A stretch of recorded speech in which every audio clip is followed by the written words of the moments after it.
TV Comunitária do Rio de Janeiro, núcleo sindical, hoje com o privilégio de ter aqui aceitado o nosso convite, o engenheiro Paulo Metri, ele que é também vice-presidente do CREA. Eu acho que nesse instante o presidente do CREA está viajando, o Luiz Antônio Consenso, nosso companheiro e amigo, e o Paulo está nesse instante até à frente do CREA. E é também conselheiro vitalício do Clube de Engenharia.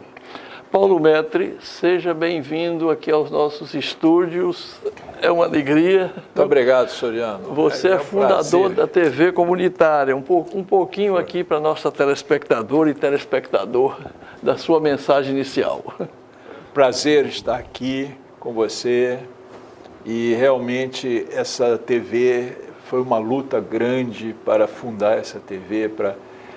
Eu costumo dizer que a direita estava dormindo quando o projeto da Lei do Cabo, que permitia a TV comunitária, passou no Congresso. Que era um Congresso não tão de direita quanto o de hoje, mas já era conservador. E, no entanto, para surpresa daqueles da área progressista, passou a Lei do Cabo com essa possibilidade de se ter TVs comunitárias. Né? É verdade. Sem mídia livre não se tem democracia plena, né? E a gente não pode avançar até muito. Marilena Chauí tem uma frase que eu acho muito interessante. Não há debate público de ideias dentro de empresas de comunicação privadas. Isso diz tudo, né? Paulo Metri, você, no Clube de Engenharia, eu o conheci porque eu fui fazer parte do coral lá. Você era diretor cultural. Foi aí que, de certa vez, eu, indo para o ensaio, passei pela porta, você estava com um microfone na mão, fazendo uma dessas campanhas aí de defesa do patrimônio público. Aliás, eu gosto muito dessa frase, que vem de Barbosa Lima Sobrinho: não há pátria sem patrimônio. Então é tudo menos uma pátria, né? Com todo o carinho que eu tenho aos nossos irmãos paraguaios, mas vira um entreposto comercial, né? E o Paraguai também haverá de valorizar o seu patrimônio, constituir uma nação mais soberana ainda, que precisamos também. Nós não podemos falar nesse instante de ninguém, porque a nossa situação também, né, com o temeroso, né, Paulo? Está bravo. Paulo Mestre, eu queria que você me falasse um pouquinho de um curso ou seminário que vai ter no Clube de Engenharia em que se vai fazer um estudo sobre energia. Não, é uma proposta muito interessante que surgiu lá dentro do Programa de Economia Política Internacional, que é um programa existente dentro da UFRJ. E é um grupo liderado pelo pesquisador José Luiz Fiore. E eles bolaram um curso que foi absorvido não só pelo Clube de Engenharia, mas pelo CREA, pela Associação de Funcionários do BNDES e pelo AEPET, Associação de Engenheiros da Petrobras. E esse curso vai ocorrer dentro de cada um dos auditórios dessas entidades e tratando de crescimento, desenvolvimento e geopolítica da energia para os associados dessas entidades. E sem cobrar nada. É uma demonstração de solidariedade. Professores da UFRJ, se fossem militares, todos eles teriam 5 estrelas, e conceituados, quero dizer. E vai estar à disposição para os associados. Você me falou que o curso é gratuito para alguns segmentos e a partir de que data? A duração? A data é a partir de 10 de agosto. A duração eu não me recordo, mas são semanais e deve ter uns 10 palestras. São um curso feito de palestras. Né? Isso é muito importante, ou seja... Eu espero que forme uma massa crítica nessas entidades de pensadores, levando em consideração aspectos geopolíticos, aspectos de crescimento, de desenvolvimento social, etc. Interessante, o Barbosa Lima Sobrinho falava, olha, claro que todos temos que ser patriotas, mas o patriota precisa estudar. Então ele falava muito dos estudos nacionalistas. A partir daí você tem consciência de como ser um patriota. Ou seja, como defender o argumento. Tinha aquele caderno Emancipação, que era produzido lá pelo Centro de Defesa do Petróleo e da Economia Nacional, né? Foi onde militou Horta Barbosa, militou vários defensores do Petróleo é Nosso, né? Da campanha do Petróleo é Nosso, inclusive os irmãos Cardoso, Leônidas e Felicíssimo Cardoso, etc.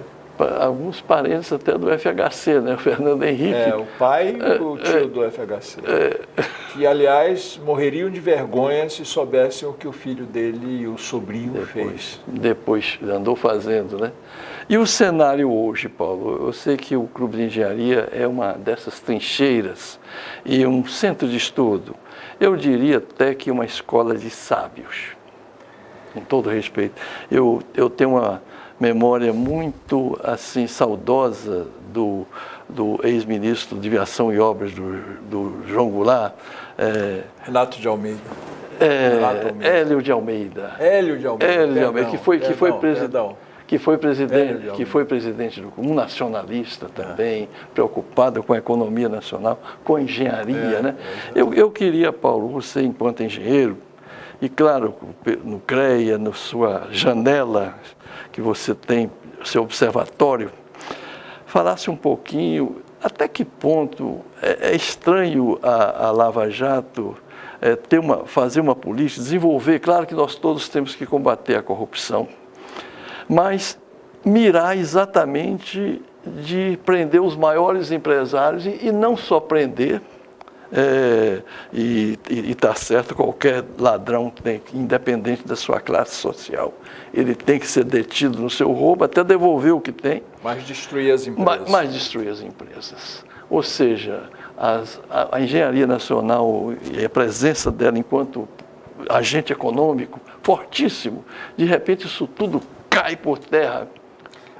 Inclusive isso aí subsidia a tese que a Lava Jato foi muito bem planejada, eventualmente até com planejamento feito no exterior, porque tirou o Brasil de vários mercados. Tirou o Brasil do mercado da proteína animal, deixou a JBS e outras aí deixaram de exportar, deixaram de ter o mercado.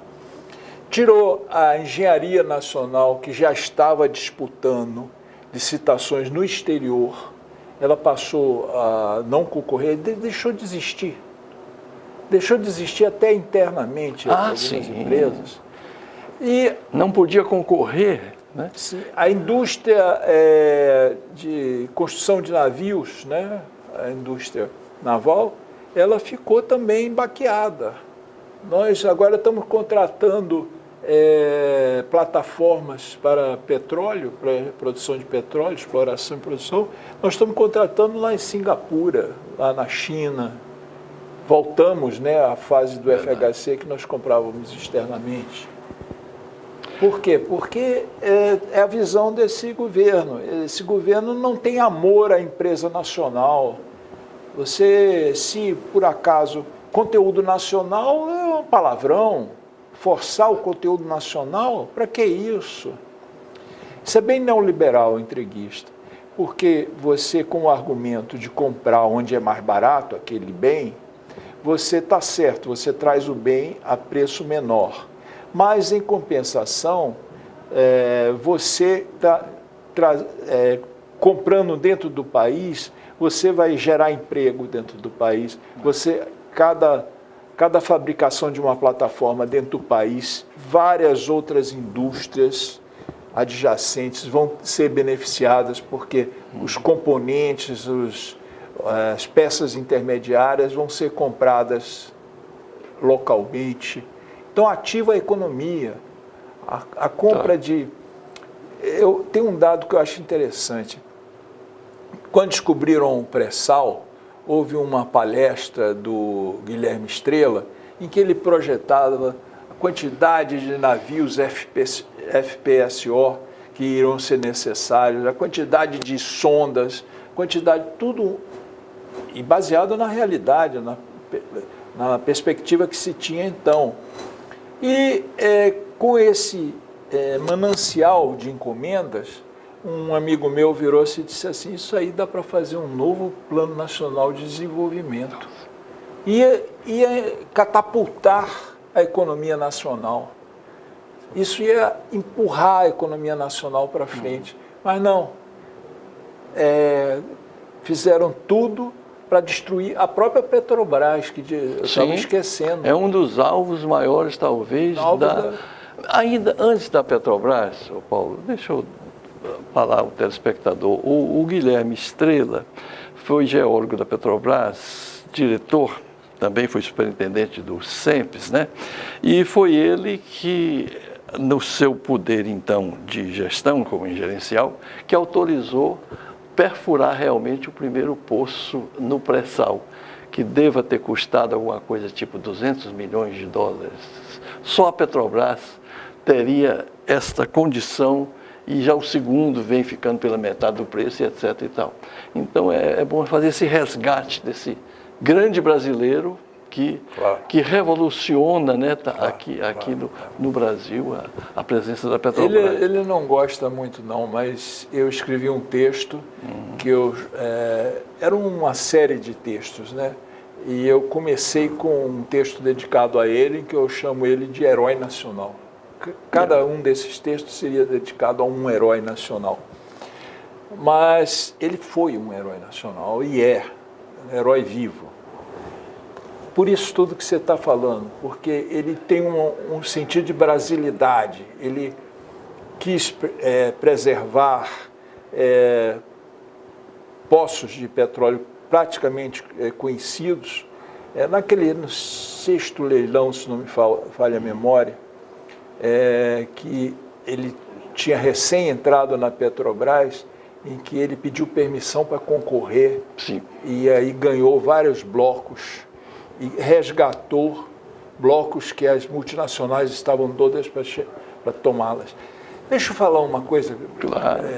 Soriano, que para o espectador não pensar que eu sou xenófobo, eu não vejo com maus olhos uma multinacional ajudar o desenvolvimento nacional, mas ela tem que estar sob controle do verdadeiro governo do país que visa o interesse da sociedade brasileira.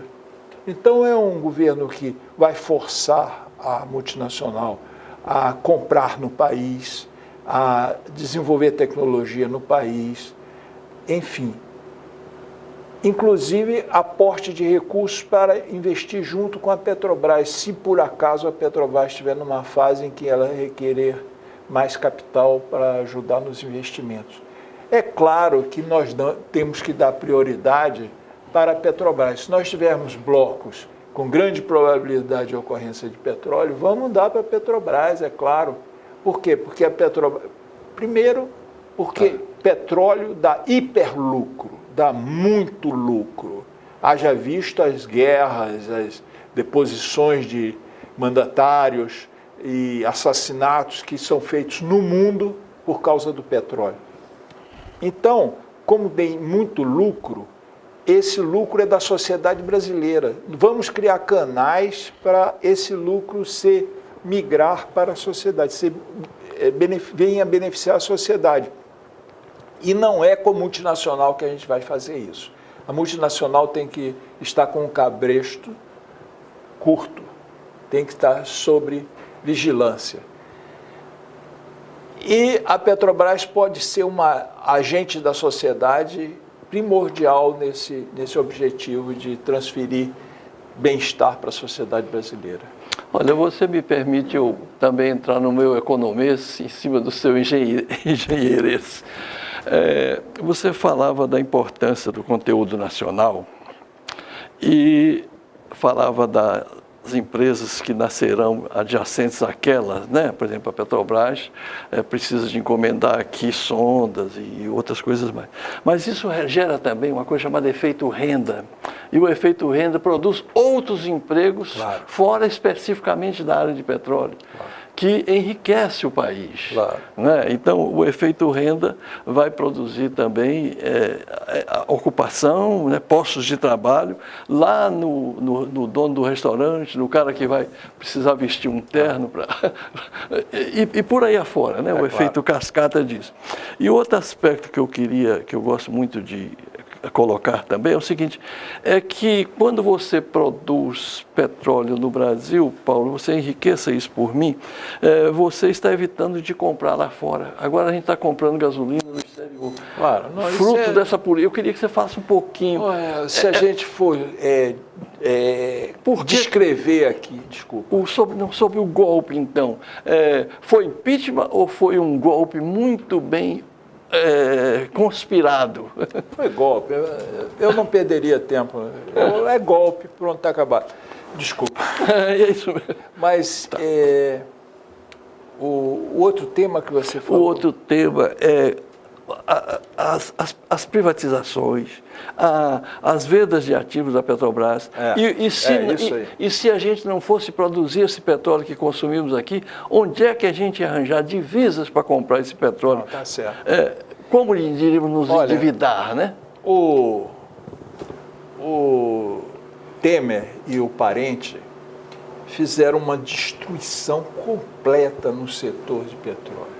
Uma destruição quase total. Eles deixaram a terra arrasada.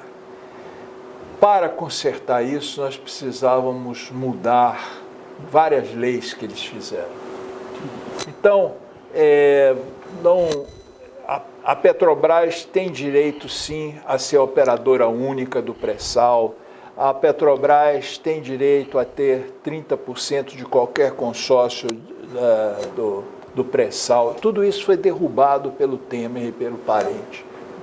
Teríamos que restituir isso.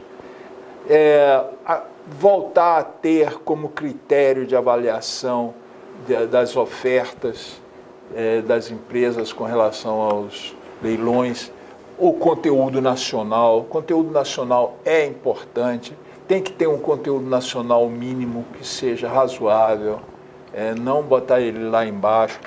Tem que se ter a quantidade de excedente de óleo, o lucro que vai se ofertar para o Tesouro, que faz parte dos leilões, teria que ser bem maior do que o lucro que hoje, o excedente de óleo mínimo que hoje está estabelecido. Enfim, teria que mudar vários condicionantes, não teria que se privatizar a rede norte de gasodutos, não teria que se privatizar a Braskem, não teria que se deixar as refinarias produzindo somente 60% da sua capacidade. Enfim, eles arrasaram o setor. Para quê? Para trazer multinacional para dentro do país. Eles querem que o povo brasileiro seja explorado. Eles querem que as empresas grandes multinacionais venham para cá, tomem conta dos postos de abastecimento e vendam gasolina a R$5 ou mais até. Eles não se importam com o povo brasileiro. A verdade é essa. E o que fazer? Você falava da terra arrasada, para a gente terá que recomeçar a juntar os cacos, né, de um futuro governo. Como é que você vê no cenário hoje? Eleições, Lula preso, sem provas, a gente ouve falar muito da presunção da culpa, né? Da inocência. Ou da inocência. E esse Congresso vai melhorar? Provavelmente. Eu tenho esperança que vai melhorar. Tenho esperança, né? Eu acho que o nível de conscientização, apesar dos esforços da mídia, do capital que nós temos aí, eu acho que o povo brasileiro está sentindo que a mídia do capital não informa ele corretamente, que a mídia do capital busca iludi-lo. Então, por isso que é bom existir a TV comunitária. Ela foge da mídia do capital. Aliás, aqui é o contraponto da mídia do capital. Se vocês querem ouvir uma outra opinião, venham para a TV comunitária. Aliás, eu podia... Ainda Claro. tem tempo. Tem. Eu podia fazer um comercial. O comercial é o seguinte. O Guilherme Guinle, eu estava lendo isso hoje, casualmente, era um grande empresário brasileiro, foi presidente da Docas de Santos durante muitos anos e foi presidente da Confederação Nacional da Indústria também. E ele, além de outros patrimônios que ele possuía, e ele era mantenedor, não, mas ele fazia doações para a Aliança Libertadora Nacional, que veio a ser depois o Partido Comunista Brasileiro, porque ele queria uma multiplicidade de pensamento dentro da sociedade. Ele achava importante ter uma gama de pensamentos diferentes. Aliás, o Che Guevara falava que Cuba era a galinha dos ovos de ouro, porque enquanto ela ia lá e socava os americanos, eles ficavam com medo do socialismo e dava mais um dinheirinho a mais para a Aliança para o Progresso. Então foi um discurso dele representando Cuba, fez na OEA, quando se tentou ou se viabilizou até a saída, a expulsão de Cuba contra o veto do México, e naquela época o Brasil ainda estava com João Goulart, do Brasil. Então é importante esse contraponto, você falava de ouvir o contraditório, porque senão não há democracia, né? E me permite falar, você falava do capital, das empresas multinacionais. Claro que você quer fabricar, por exemplo, um Embraer no Brasil, você vai precisar de comprar peças específicas do avião que só se produz na Inglaterra ou nos Estados Unidos, ou mesmo podem vir fabricar aqui, mas que corram o primeiro risco, né? Não é o capital motel, o capital vadio, especulativo, né, que na verdade são de parasitas, né, especuladores. Esse a gente tem que tomar cuidado, né? Claro que a gente visa o avanço social e no meu sonho também até de um socialismo moreno como quis o Brizola. Mas Paulo, a engenharia nacional, o que podemos fazer nós, o povo, também junto aos engenheiros, para recuperar a soberania nacional, econômica e também política do Brasil? Com uma mídia conscientizadora seria bem mais fácil, né? Com uma mídia que mostrasse fatos, sem tomar partido, não corrompesse os fatos também, seria bem melhor, né? Porque hoje tendem a querer ludibriar a sociedade, tendem a querer manipulá-la.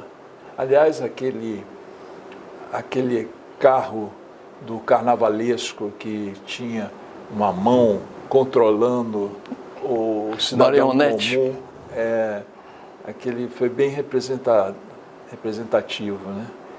Pois bem, agora tem esse aspecto que eu já tinha falado, que eu noto que o presidente Lula continua ganhando de todos os demais candidatos a presidente no segundo turno.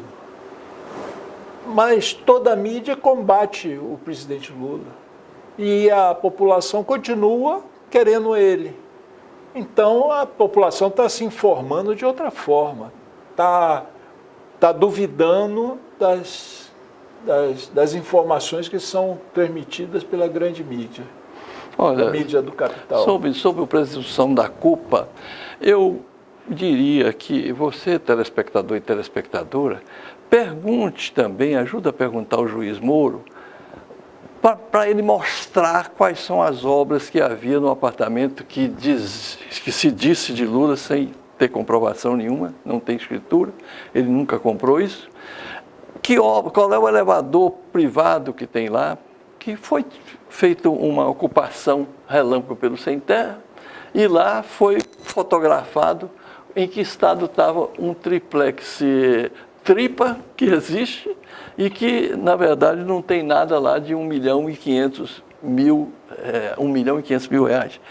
E que as notas fiscais a essa acusação teriam sido, na verdade, emitidas por Curitiba. Então, a gente tem direito de... Eu quero ver o interior desse apartamento, que agora está em outras mãos, né? E os advogados de Lula nunca tiveram acesso aos autos dessas notas fiscais. Então, o povo brasileiro, a meu ver, eu pergunto a você se você assim o vê, ficará muito castrado em seu direito de eleger um presidente, na medida em que aqueles que defendem teses proibidas, como essa que a TV comunitária aqui defende, contra as privatizações, contra a entrega do patrimônio público, né? É complicado, né? Eleições assim. Seria bom Um minuto. A gente fazer uma grande análise. Em vez de ficar no reme-reme, assim, nas coisas pequenas, a gente fazer o seguinte: Lula foi presidente. O output que ele trouxe foi o quê? Foi combate à fome, foi melhoria do salário médio dos trabalhadores, foi desenvolvimento do país, foi inclusão social, foi mais universidades para as pessoas mais pobres, foi mais casa para a sociedade, principalmente os mais carentes. Renda mínima. Sim. Que outro presidente com outra linha neoliberal conseguiu tanto? Nenhum. Então, não vamos na firula, ficar discutindo a firula. Quem resolve, quem é. É verdade. Paulo, uma palavrinha de esperança para o nosso povo. Não, esperança só se consegue com luta. Tem que ir para a rua, tem que sair do sofá, tem que gravar novela, se for possível, para ver depois, mas tem que ir a todos os atos, tem que combater, tem que escolher bem os seus eleitos, para pessoas que estejam compromissadas com suas causas, com seu futuro. Não é votar em alguém com um discurso que não lhe garante melhor possibilidade de vida. Maravilha. Agradecemos a Paulo Metri, agradecemos ao nosso Câmara, nesse instante, ele que é editor também, o nosso querido Max Figueiredo. Agradecemos, sobretudo, a você, telespectadora e telespectador, que nos assistiu. Canal 6 da NET, Núcleo Sindical, transmitindo também online, tvcrio.org.br.